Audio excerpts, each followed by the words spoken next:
Mari kita sama-sama tunduk kepala dan kita berdoa. Tuhan, kami rindu lawatan Tuhan saat ini. Biarlah dengan urapan kuasa Roh Kudus dari surga, memperlengkapi kami semua yang hadir pada sabat ini. Hamba-Mu yang akan menyampaikan kebenaran firman Tuhan. Dan juga seluruh umat-umat Tuhan. Pada sabat ini, biarlah dengan demikian, kebenaran firman Tuhan ini mengangkat iman kami untuk semakin dekat dan setia di dalam Tuhan. Dalam nama Tuhan Yesus kami berdoa dan mengucap syukur. Amin. Selamat sabat buat kita semua.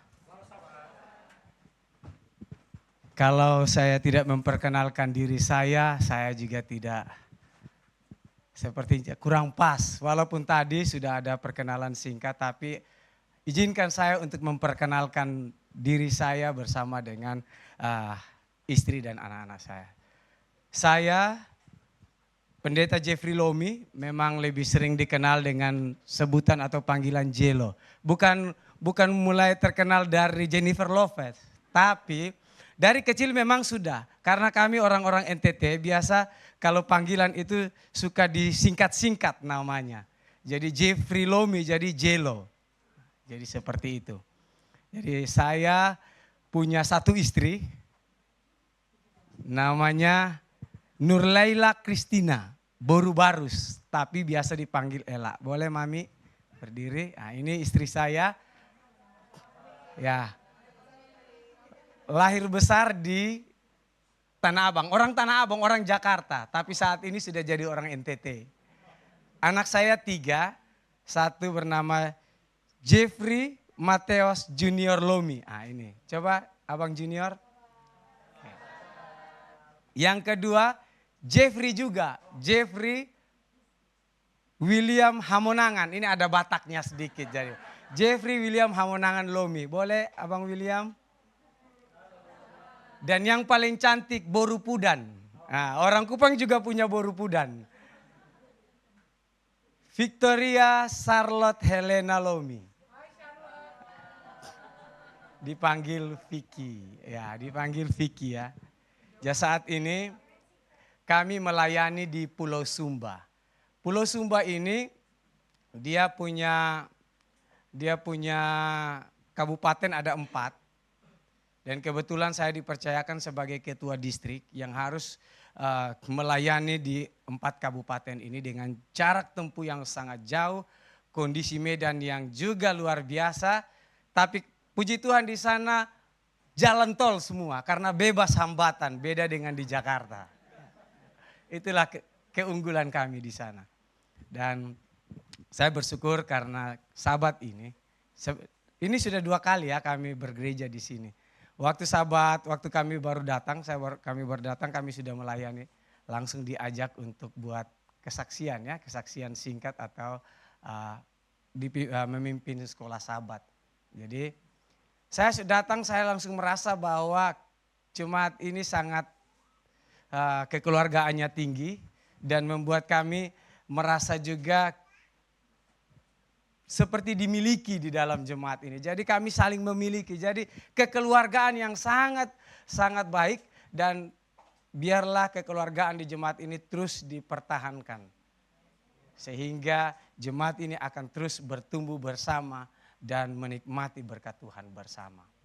Khotbah yang saya akan sampaikan ataupun judul pada sabat ini, I will go. Aku akan pergi. Ini adalah misi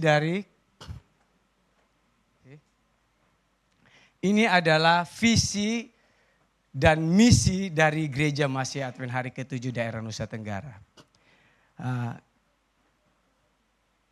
Bersahabat dengan semua lapisan masyarakat, menunjukkan simpati, melayani kebutuhan, dan memenangkan kepercayaan mereka lalu memanggil mereka kepada Yesus. Itu adalah visi kami, Gereja Masih Advent Hari ke-7 daerah Nusa Tenggara. Dan misi Gereja Masih Advent Hari ke-7 daerah Nusa Tenggara adalah untuk memanggil semua orang menjadi murid Yesus Kristus.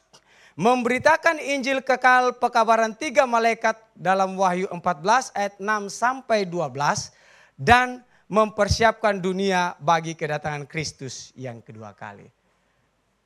Ada banyak pengalaman-pengalaman daripada senior-senior kami. Pada waktu salah satunya juga para dosen kami ketika mereka tamat dari UNAI lalu ditempatkan dapat surat SK bahwa mereka ditempatkan di daerah NTT. Mereka menganggap bahwa NTT itu adalah Pulau Patmos. Mereka langsung takut. Mereka langsung stres. Karena memang NTT kalau orang mau sukses mereka katakan harus melewati NTT. Dan rupa-rupanya disitulah banyak ditempa para hamba-hamba Tuhan. Dan mereka berhasil ketika melewati NTT. Salah satunya pendeta hamba Tuhan pendeta Jonathan Kuntaraf. Lalu pernah Pak Situmeang, hamba Tuhan pendeta Situmeang. Dulu pernah di Ketua Konferensi DKI, lalu pendeta, ada beberapa pendeta termasuk pendeta Rantung juga, Hendrix juga pernah melayani di NTT. Rupa-rupanya saudara tahu apa arti NTT? NTT artinya nanti Tuhan tolong. Negeri titipan Tuhan. NTT artinya negeri titipan Tuhan. Di mana ketika kita melayani di NTT negeri titipan Tuhan ini nanti Tuhan tolong. Jadi kami bersyukur kami ditempatkan di NTT untuk ditempa. Untuk dipersiapkan. Jadi kalau saudara mau melayani datang ke NTT. Puji Tuhan MCC punya satu program yang nanti akan saya saksikan nanti. Satu program yang mungkin saudara-saudara pernah mendoakan ini atau sering mendoakan program ini di Pulau Sumba di mana tempat kami melayani saat ini. Matius 28 ayat 19 dan 20 mengatakan, karena itu pergilah, jadikanlah semua bangsa muridku dan baptislah mereka dalam nama Bapa dan Anak dan Roh Kudus. Dan ajarlah mereka melakukan segala sesuatu yang telah kuperintahkan kepadamu. Dan ketahuilah, aku menyertai kamu senantiasa sampai kepada akhir zaman. Ini adalah perintah agung dari Yesus. Apakah kepada para pendeta untuk pergi memberitakan Injil? Apakah kepada tua-tua jemaat atau ketua-ketua? Atau kepada majelis? Oh tidak. Perintah ini Yesus berikan kepada semua yang mengaku sebagai apa? Murid Yesus. Siapa murid Yesus? Ingat bukan 12 murid Yesus waktu yang lalu saja. Saudara dan saya. Ketika menerima Yesus sebagai Tuhan dan Juru Selamat kita. Maka saudara dan saya adalah murid Yesus dan wajib. Ingat, hukumnya ini wajib. Harus. Tidak bisa kita tawar-menawar. Untuk memberitakan kabar Injil selamat ini kepada semua orang. Bukan dengan hanya membawa Alkitab ini. Lalu kita, oke, lu mau enggak belajar Alkitab dengan saya? Bukan hanya dengan membawa Alkitab lalu mengajar orang. Itu sudah memberitakan Injil. Ada banyak cara yang Tuhan berikan kepada kita. Untuk dapat memberitakan Injil. Puji Tuhan tadi yang menyanyi di depan sini. Suaranya sangat merdu-merdu. Bahkan kakak yang waktu kami datang pertama yang sedang hamil, Kak siapa namanya? Ya Kak Susan. Walaupun dalam kondisi hamil dia tetap memuji Tuhan. Luar biasa, itu adalah talenta yang Tuhan sudah berikan kepada Kak Susan. Pakai talenta itu untuk jadi berkat.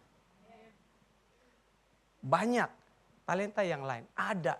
Yang mungkin hanya, saudara jangan menganggap bahwa sebagai koster itu adalah pekerjaan yang kurang diperhatikan. Ingat, tanpa koster kita tidak akan nyaman beribadah di ruangan ini.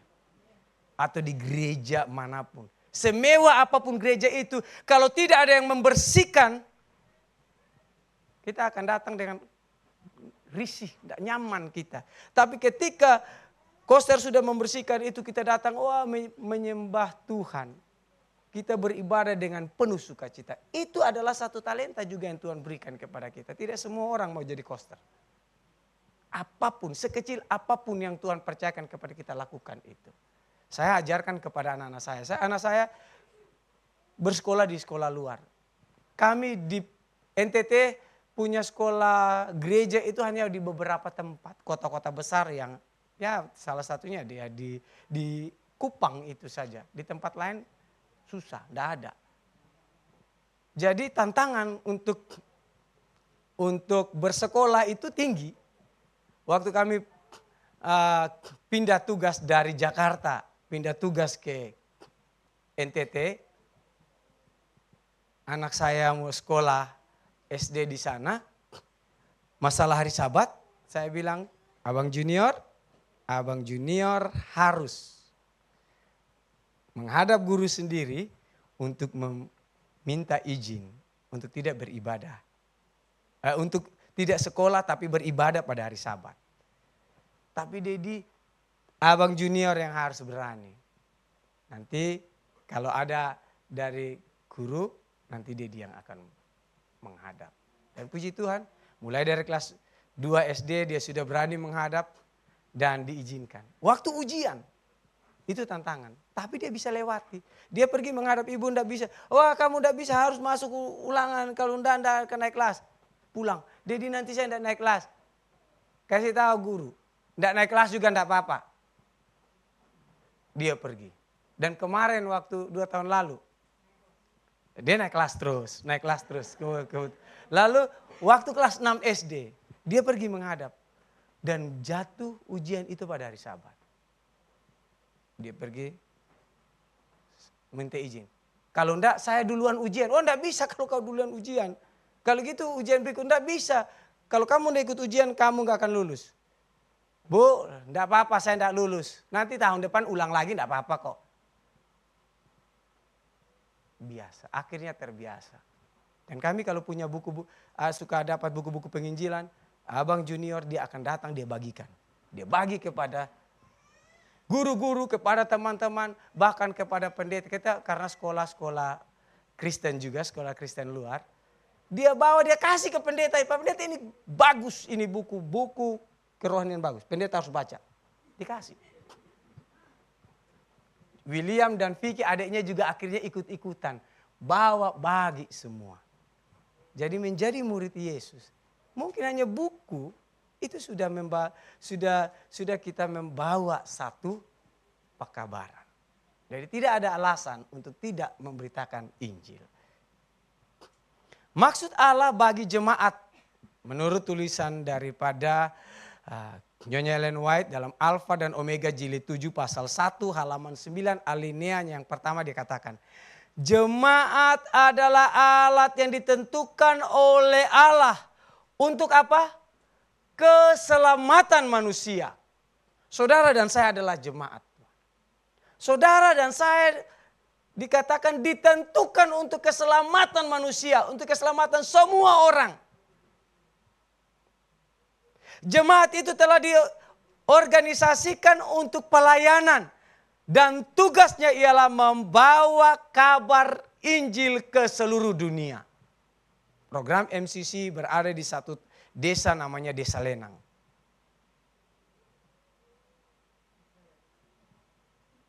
Waktu yang lalu ketika saya ditelepon sama pendeta Daimbani, adik pendeta melayani di mana? Saya di jemaat Waikabubak, Sumba Barat.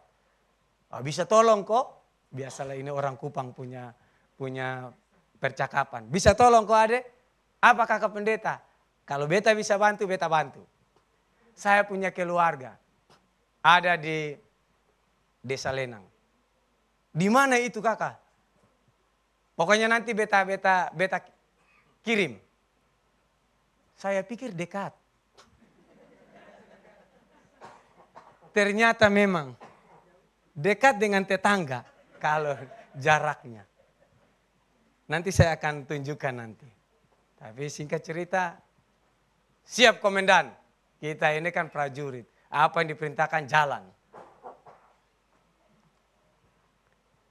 1 Korintus 9 ayat 16 mengatakan, karena jika aku memberitakan Injil, aku tidak mempunyai alasan untuk memegahkan diri sebab itu adalah keharusan bagiku. Celakalah aku jika aku tidak memberitakan Injil. Rupa-rupanya Tuhan punya maksud tertentu bagi kami secara keluarga untuk ditempatkan di Pulau Sumba. Ketika kami dapat surat bulan Juni tahun 2021, keluarga Pendeta Lomi harus melayani di Pulau Sumba. Waktu itu kami melayani di perbatasan antara Timor Leste dan juga Indonesia, daerah Keva Menanu, karena perbatasan di situ ada beberapa tempat. Atambua juga punya perbatasan dengan Timor Leste, Keva juga punya perbatasan yang lebih dekat dengan Timor Leste, daerah Wini namanya, dan ada beberapa tempat di situ. Kami setelah melayani di sana 3 tahun, kami dapat kabar kami pindah melayani lagi di Pulau Sumba. Jadi pendeta-pendeta di NTT ini harus punya siap, artinya harus siap ditempatkan di pulau mana saja. Jadi kalau dibilang pindah-pindah tidak ada cerita, bilang aduh saya masih senang di sini tidak ada cerita. Siap laksanakan, buat perpisahan langsung jalan. Jadi waktu kami tiba di Sumba, kami ditelepon oleh daerah Jawa Timur, Pak Pendeta, kami punya anggota jemaat banyak dari Sumba, di mana mereka ketika bekerja di Sumbawa dan juga di Bali, mereka terima kebenaran, mereka dibaptis. Dan mereka sudah pulang kembali ke kampung. Di Sumba, tepatnya di mana saya bilang? Di Kodi. Kodi itu Sumba Barat Daya. Itu daerah paling ujung Pulau Sumba. Jadi di situ masih terkenal dengan budaya mereka, kemana-mana itu harus bawa parang. Lalu makan sirip pinang. Jadi itu budaya mereka. Jadi kemana-mana mereka bawa parang. Dan ini adalah mana ya? Kalau pakai nyala yang mana? Biasa kami di sana enggak pakai yang begini-begini. Oh, oke. Ya. Nah inilah di Kodi itu.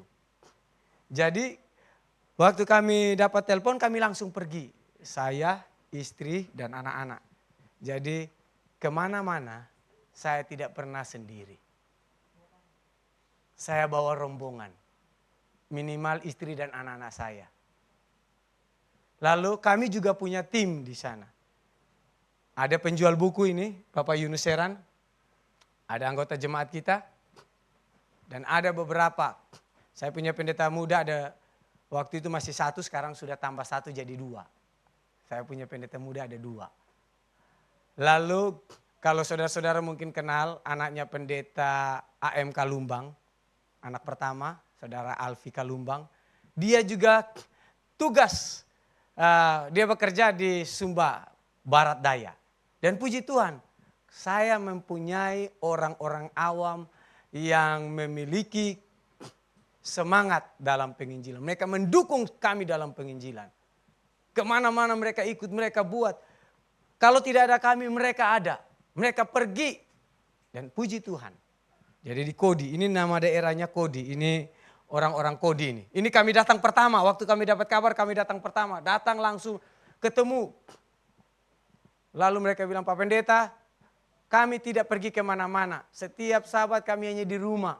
Karena tidak ada gereja, puji Tuhan pendeta datang. Berkunjung kami. Lalu kami tanyakan, bagaimana kalau kita buat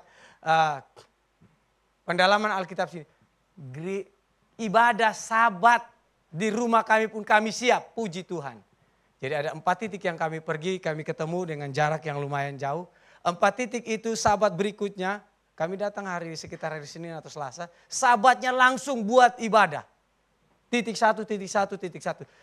Awam ikut di titik, saya pegang di sini Pak. Kalau mau bilang saya pegang di sini pendeta. Saya pegang di sini pendeta, saya pegang. Jadi semua pegang. Jalan rame-rame, jalan serentak.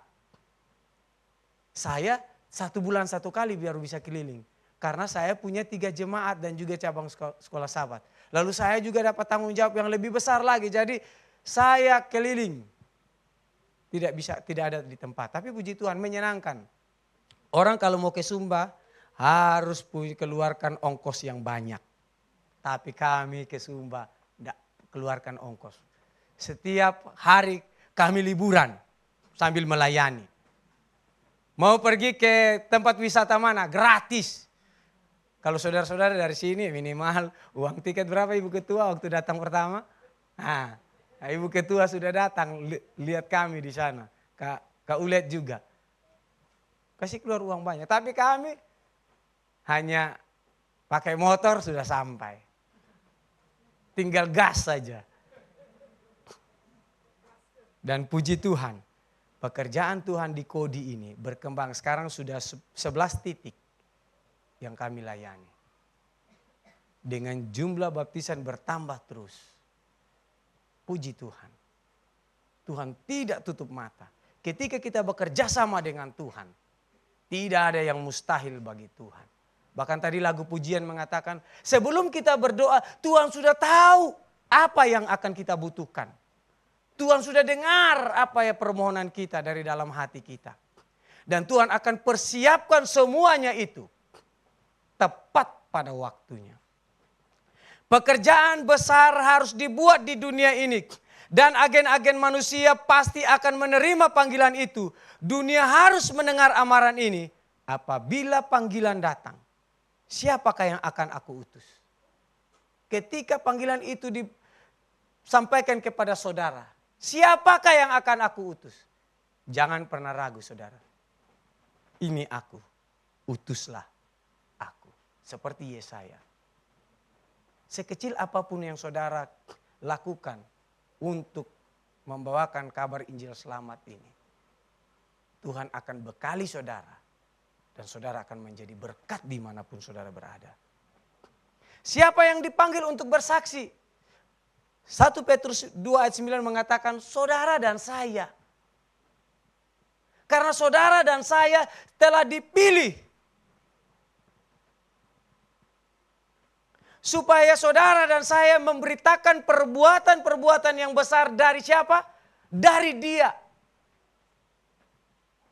Yang telah memanggil saudara dan saya keluar dari kegelapan kepada terangnya yang ajaib. Maka saudara dan saya juga wajib membawa terang ini kepada saudara-saudara kita yang masih dalam kegelapan di luar sana.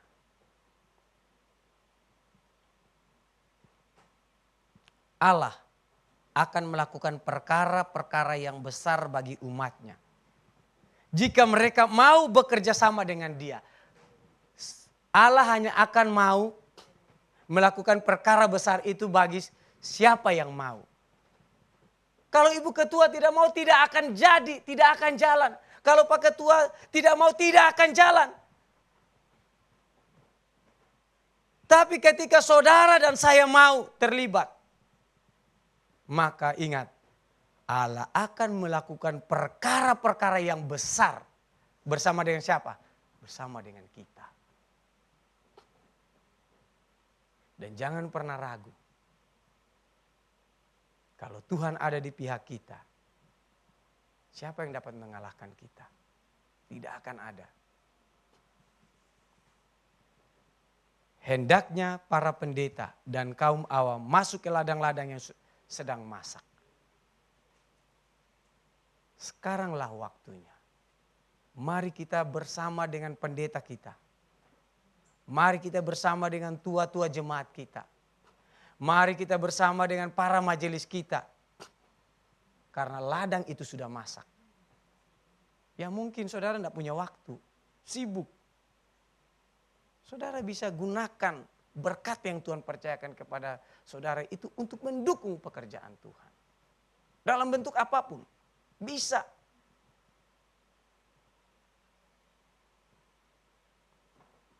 Tetapi kamu akan menerima kuasa kalau Roh turun atas kamu. Dan kamu akan menjadi saksiku di Yerusalem dan seluruh Yudea dan Samaria dan sampai ke ujung bumi. Kisah Para Rasul 1 ayat 8. Kalau Roh Kudus turun atas kita, maka saudara dan saya akan menjadi saksi dimanapun saudara berada. Mau di tempat bekerja, sekolah, lingkungan masyarakat, atau di mana saja, saudara akan menjadi saksi bagi Kristus.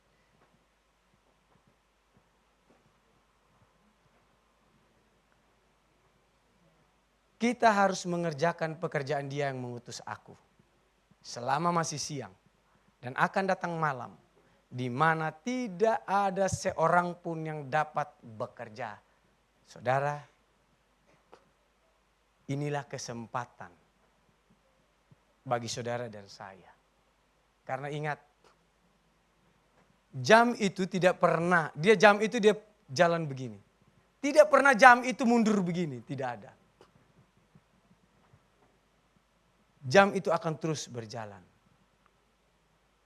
Tidak ada tunggu. Sebentar dulu, belum siap, tidak ada. Dia akan jalan. Kesempatan itu harus saudara dan saya terima. Karena ketika hal itu lewat, saudara dan saya akan menyesal seumur hidup. Dan jangan sampai hal itu terjadi. Kesempatan itu Tuhan berikan kepada kita. Selagi masih siang, selagi masih ada kesempatan, gunakan kesempatan itu. Tuhan, apalah saya ini? Tapi saya mau Tuhan gunakan saya untuk menjadi alat Tuhan yang sederhana. Supaya saya bisa jadi berkat dimanapun saya berada. Tolong saya Tuhan. Doakan itu, minta kekuatan dari Tuhan. Saya yakin dan percaya Tuhan akan menolong kita. Ini kesaksian yang akan saya ceritakan bagaimana yang tadi saya sudah sampaikan. Tempat-tempat yang kami, inilah keadaan mereka. Saya bersyukur saya punya istri yang mendukung saya dalam pelayanan. Saudara, untuk buat KPA, oke bisa gampang buat KPA. Tapi untuk menghadirkan orang tidak mudah. Untuk orang buat jadi betah ikut KPA tidak mudah. Masing-masing tempat punya problemanya sendiri. Kalau kami di kampung sana, kalau tidak datang sudah capek-capek berlama-lama KPA di situ hanya dengar pendeta ngoceh. Lalu pulang kosong-kosong, besok Sonde akan datang lagi. Orang Kupang bilang besok Sonde akan datang lagi. Artinya besok saya tidak akan datang lagi. Istri saya belajar buat kue saudara. Kami belajar. Dia bilang, kita beli oven ya. Wih, oven mahal mami. Tapi ini untuk mendukung. Pikir-pikir, oke cari. Kita waktu itu masih di Keva, turun ke Kupang, beli oven listrik. Pertama mau oven bakar. Hitung-hitung dengan oven listrik kayaknya beda sedikit, ambil oven listrik. Kue pertama buat. Saudara bayangkan, ini kue. Kalau kita lempar horbo. Tahu horbo ya? Ya. Lempar horbo pingsan 3 kali. Saking lembutnya. Nah, itu sudah mengerti. Tapi, dan saya, di mana saya ditempatkan, saya pertama cari untuk bisa berteman. Saya akan cari lapangan bola. Karena saya hobi bola. Disitulah bagaimana supaya ini kue ini enak. Bawa ke lapangan bola. Main dengan anak-anak. Anak-anak remaja saya suka main. Bawa ini ibu ada buat kue. Makan. Walaupun keras tapi wah. Enak. Besok lagi kita coba. Buat segala macam kue. Bahkan kalau di sini Nagasari ya. Itu pun kita buat. Lempar kucing, kucing tidak akan datang ke rumah lagi. Saking lembutnya. Tapi kami tetap buat. Kasih makan siapa? Anak-anak bola. Ini itu kita punya member tetap untuk mencoba kuenya ibu. Tapi puji Tuhan, berjalannya waktu, akhirnya dengan kita telepon, kita minta masukan, dikasih tahu, jadi akhirnya sekarang kue istri saya paling enak. Karena kalau tidak bawa ke KPA, mereka bilang, weh ini ibu tidak ada kue kok ibu. Itu sudah biasa. Jadi memang wajib. Kita punya KPA 5, 6, 7 tapi tetap kita jalan.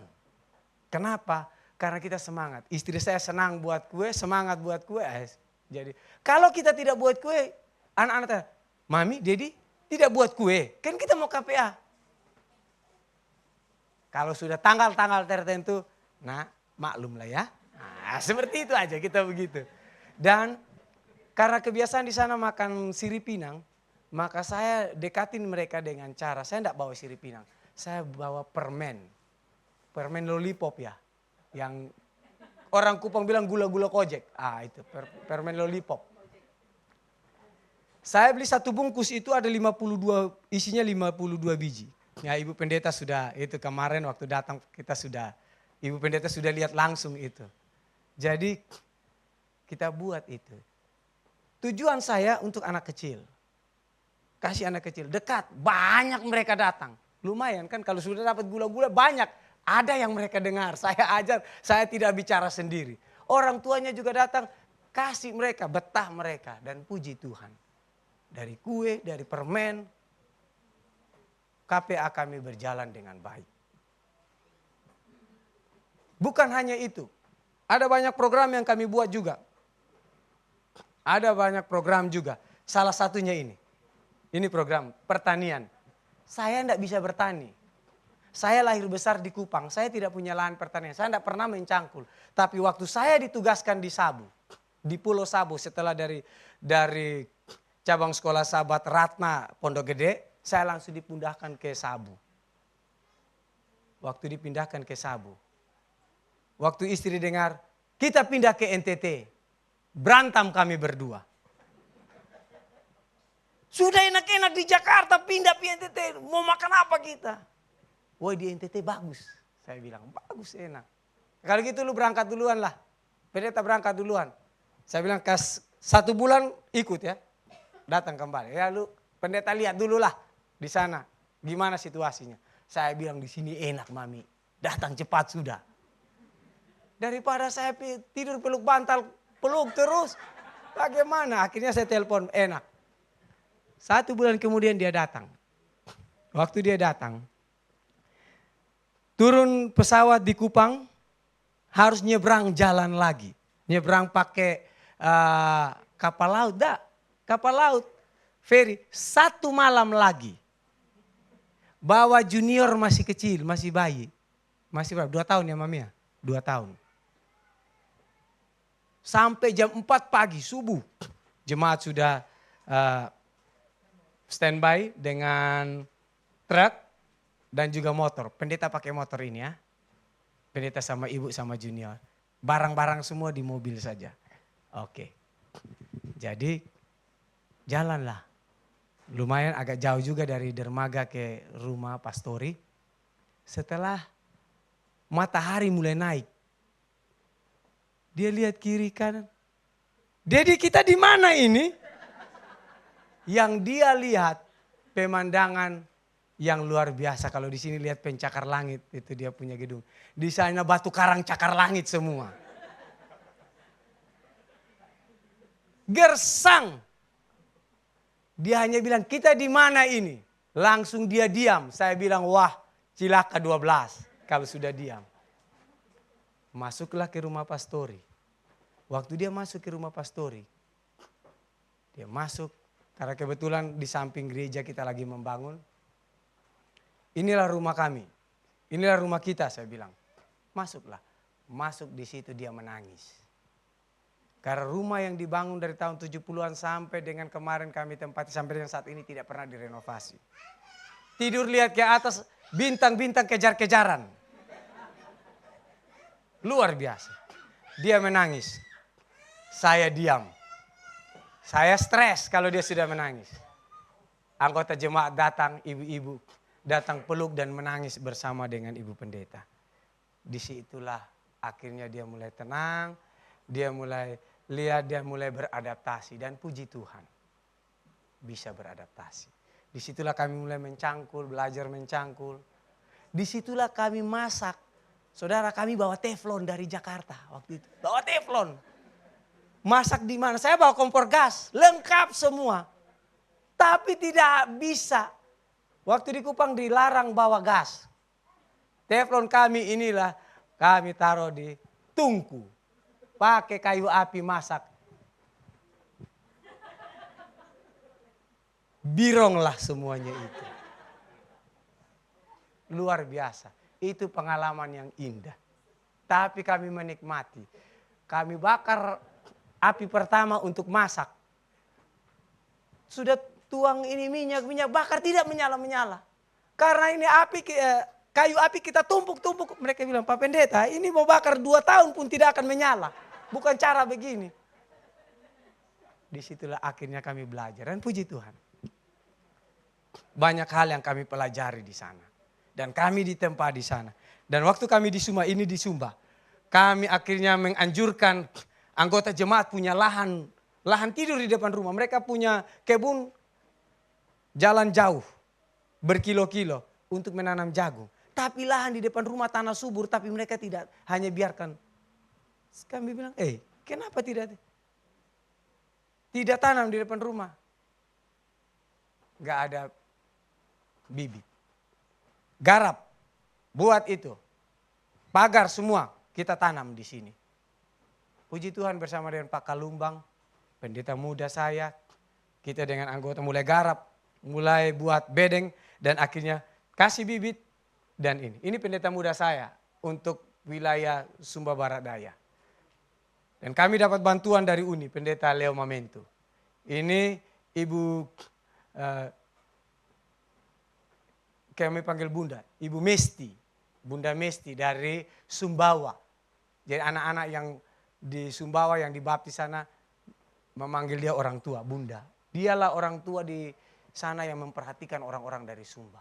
Dan ketika ada mau KKR di sana, mereka datang, mereka kasih bantuan, dan akhirnya puji Tuhan, semuanya itu berjalan dengan baik. Dan ini hasilnya. Lalu kalau saya tanya, bagaimana hasilnya? Pendeta, kami bisa makan sayur. Karena tidak ada yang di desa itu tidak punya sayur. Mereka harus pergi ke pasar. Pasarnya hanya Rabu dan Sabtu. Jadi mereka mau makan sayur, saya tanam sayur. Pendeta, setelah kami tanam sayur, kami makan sayur tiap hari. Sayur juga kami jual. Kami bisa beli beras. Yang 1 karung 50 kilo. Kami menikmati berkat Tuhan ini. Saya bilang, masih mau menanam? Masih Pak Pendeta, siap untuk menanam. Menanam terus. Tomat juga kami tanam. Ada tomat yang jenisnya yang 2 meter kami tanam. Rupa-rupanya tomat yang 2 meter ini tidak cocok lahannya di situ. Dia harus jauh dari pantai, ini agak dekat pantai. Jadi tidak cocok. Saya coba tanam di pekarangan rumah di Waikabubak, cocok. Jadi saya juga belajar, saya tanam juga di rumah, baru saya kasih tahu. Saya tanam di polybag. Baru saya kasih tahu. Saya saja menanam, masa kalian tidak menanam? Kalian ini petani. Petani macam apa kalian tapi tidak mau menanam? Tanam, saya bilang. Tanam. Dan mereka menikmati. Harus di-push mereka ini. Lalu setiap KPA pun juga kita buat. Selain dari kue kita makan. Harus ada makan. Kita buat. Supaya orang betah. Karena sudah capek. Pulang dari ladang sudah capek. Datang-datang lapar-lapar hanya duduk dengar firman Tuhan juga. Hilang juga itu firman Tuhan. Istri saya bilang masak. Kita masak. Walaupun nasi, sayur sama tempe tahu. Puji Tuhan. Kalau ada ikan, tambah ikan. Puji Tuhan. Artinya itu yang bisa kami buat. Ketua jemaat saya ini dia. Dia provos. Dia polisi, dia provos, kanit provos. Dan dia mendukung juga pelayanan kami di sana. Puji Tuhan. Saya dapat jemaat yang mendukung. Puji Tuhan. Karena kalau dapat jemaat yang tidak mendukung, repot kita berkelahi terus. Tiap hari hanya majelis terus. Repot kita di majelis hanya berantem. Gak enak kalau di majelis berantem terus. Bukan bahas penginjilan, bahas berantem terus. Gak enak di situ. Nah ini KPA kami. Dan puji Tuhan, walaupun anak, saya hanya andalkan ini ukulele. Karena saya punya ukulele, jadi jemaat bilang, Pak Pendeta kalau ke Jakarta beli ukulele. Itulah ukulele baru yang kami beli untuk bawa ke sana. Harus ajar orang anak-anak remaja lagi main ukulele supaya mereka bisa. Ini KPA kami yang kami buat. Sederhana tapi hanya pendeta yang pakai celana loreng yang bisa buat KPA. Saya dapat celana loreng saya pakai. Saya tidak sadar ternyata ini tentara saya pakai untuk KPA. Karena saking semangatnya, ya saya juga Laskar Kristus. Pakai KPA. Jadi itu ada ibu komandan di belakang jadi ini KPA kami. Banyak KPA yang kami buat. Dan program kami di sana minta maaf. Saya minta maaf lagi. Di tempat kami di Kodi ini, mereka tidak punya MCK. Mereka masih zaman Adam dan Hawa. Silakan ambil posisi masing-masing. Karena silakan ambil posisi masing-masing, akhirnya itu menjadi satu program buat kami. Dan puji Tuhan, Uni membantu kami. Karena Uni melihat apa yang kami lakukan berjalan di situ. Jadi Uni bantu kami dari Pendeta Leo Momento. Dan juga KJKT, Conference Jawa Timur. Memberikan kepada kita satu bak penampungan air. Karena di sana air juga sumber air terlalu jauh. Bukan so dekat. Terlalu jauh, jadi kita bikin sumber air so dekat dengan buat ini. Kita dekatkan sumber air itu di tempat mereka. Dan puji Tuhan. Di situ tempat penampungan air itu kita gunakan juga untuk menyiram sayur. Dan inilah yang sederhana ala kadarnya yang kita buat.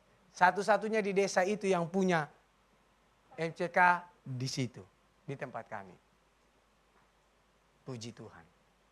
Jadi mereka diperhatikan. Jadi ini Dorcas juga kita bagikan. Banyak yang kita program apa saja yang kita bisa buat, kita buat. Mengajar bahasa Inggris ini. Kumpul anak-anak kecil. Mengajar bahasa Inggris. Pak Kalumbang yang ngajar. Sampai kepala desa senang. Kepala desa katakan, Pak ada ruangan khusus di kantor desa, pakai itu. Untuk mau ibadah atau mau buat kegiatan, pakai saja di situ. Karena tidak pernah ada yang memperhatikan anak-anak kami di sini. Puji Tuhan, semua berjalan dengan baik. Dan sekarang tibalah waktunya kita ke Lenang. Ini program terbaru kami. Jadi untuk saya, ini program terbaru kami yang di Sumba. Sedangkan ini program dari MCC, Lenang.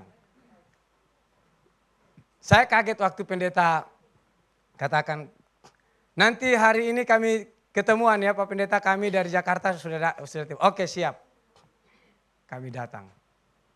Waktu kami datang, saya kaget ternyata ada orang-orang hebat ini di sini. Tidak kelihatan ya? Ini Ibu Kaulet dan juga Ibu Ketua. Ini Ibu Ketua. Saya kaget. Ini Ibu Ketua. Saya kaget. Ternyata pendeta tidak datang sendiri. Bersama dengan Ibu Ketua dan Kak Ulet. Mereka datang memberikan support dan semangat kepada kami yang ada di Pulau Sumba. Puji Tuhan. Tolong doakan terus ya. Supaya pelayanan dan penginjilan di Pulau Sumba ini terus berkembang. Waktu kami dapat kabar pertama untuk pergi ke Lenang. Ini perjalanan yang kami alami. Ini tempatnya, ini salah jalan. Ini salah jalan, ini repot ini. Saya telepon kakak pendeta, kasih alamat dekat Mamboro, di sana lagi. Saya pikir dekat ini.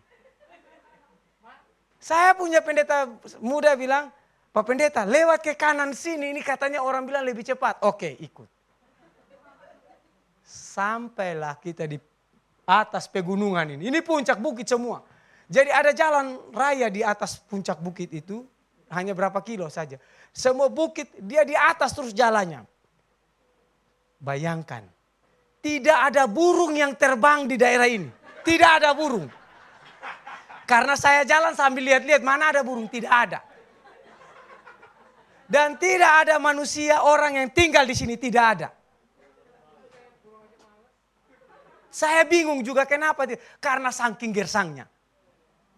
Bagaimana burung mau terbang giliran dia haus, dia mau cari air di mana? Itu yang saya berdoa, Tuhan jangan sampai motor ini rusak karena saya pinjam motor. Ini motor kalau rusak bahaya. Ternyata terjadi doa itu. Ini pendeta muda saya namanya pendeta Andreas Bana. Dia tidak jauh beda dengan Sakeus. Tapi dia pakai motor fiction. Jadi dia begini-begini kalau jalan. Saya bilang repot, aduh ini bagaimana ini. Dia sendiri. Jadi ya sudah kau sendiri pakai motor itu, saya dengan istri. Anak-anak sekolah. Kita sudah pesan pulang jalan kaki ya kalian ya. Karena Mami dan Dedi mau ke Lenang. Kita pikir dekat. Berangkat jam 9 pagi sampai jam 2 siang. Pakai motor ini. Ini jalan salah tapi ini jalan yang paling cepat. Ini jalan salah tapi jalan yang paling cepat. Kilometernya lebih pendek, lebih dekat daripada kalau kita jalan ikut yang pendeta arahkan. Tapi ini diarahkan oleh pendeta muda.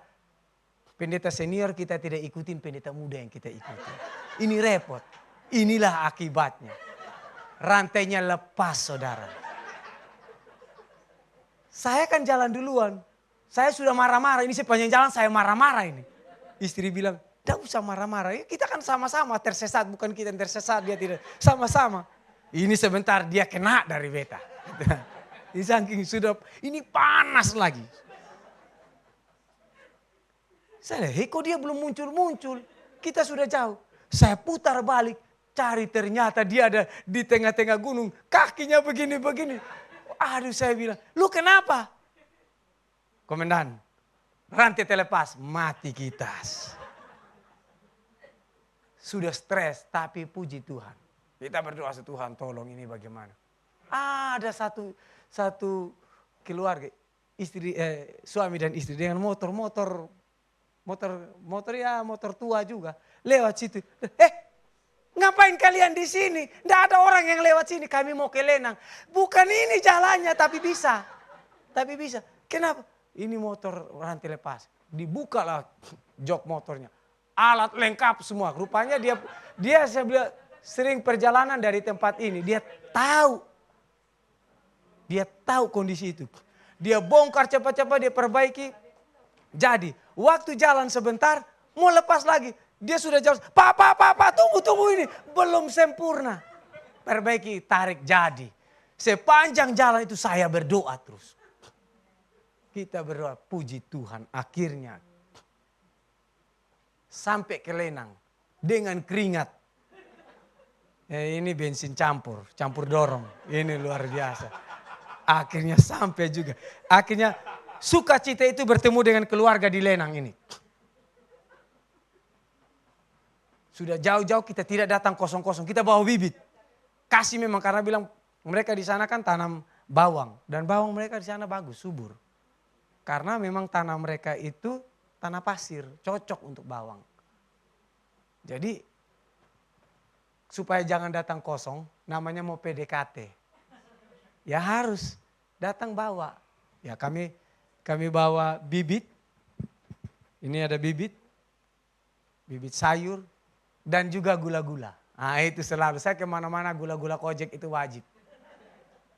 Karena langsung bersahabat. Jadi cepat.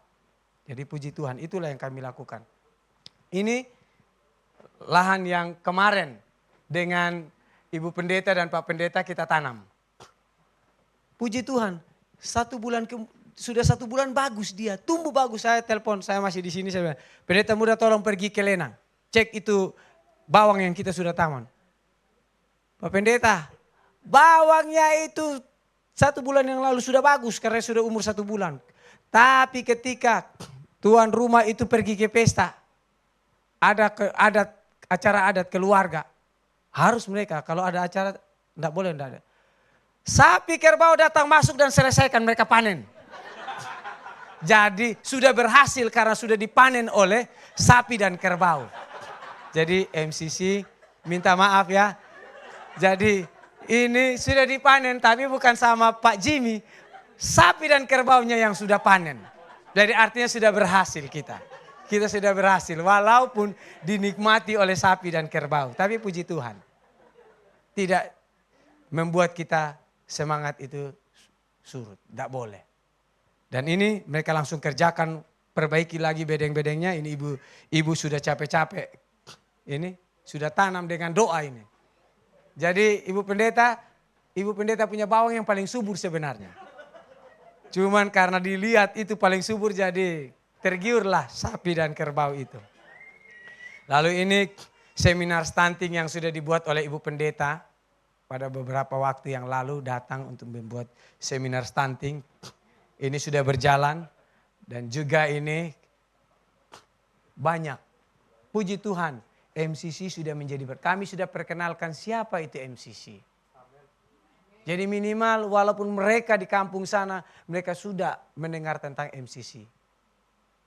Mari kita doakan supaya program MCC ini jadi berkat di sana. Ini peluang besar kalau saya mau lihat. Kalau pendekatan kita berhasil ini jadi berkat bagi saudara-saudara kita di sana. Sama seperti di tempat-tempat yang lain. Jadi ini bedeng yang sudah diperbaiki kembali. Kemarin saya telepon pendeta muda, ini pendeta muda kita. Pendeta Andreas Bana. Dia sudah pergi ke sana, langsung ke sana dan puji Tuhan sudah berjalan. Dan inilah program-program yang kami lakukan di Pulau Sumba. Di Kodi ada KKR dan hasil daripada semua itu ada baptisan kudus. Puji Tuhan. Ini baptisan-baptisan yang sudah kami lakukan. Pakai terpal, kami pakai terpal. Tadinya mereka minta pendeta, kita buat di pantai. Jauh, tidak mau. Di sini saya bilang, kenapa? Biar mereka tahu baptisan yang benar berdasarkan Alkitab itu seperti apa. Kita buat. Ini terpal ini tadi tampungan air untuk siram tanaman. Saya bilang pakai ini. Ya kita buat. Dan puji Tuhan. Mereka orang-orang kampung di situ datang lihat dan mereka senang.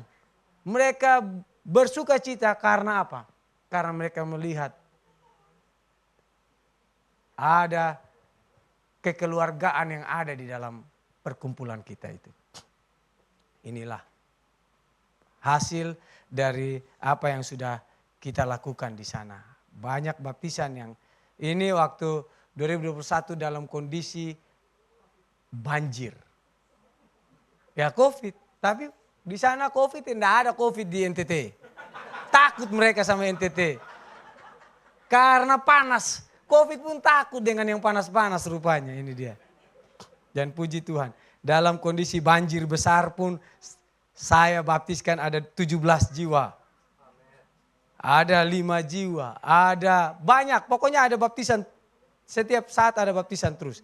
Karena KPA yang kita buat. Ini bersama dengan pendeta Kanajo juga ada baptisan.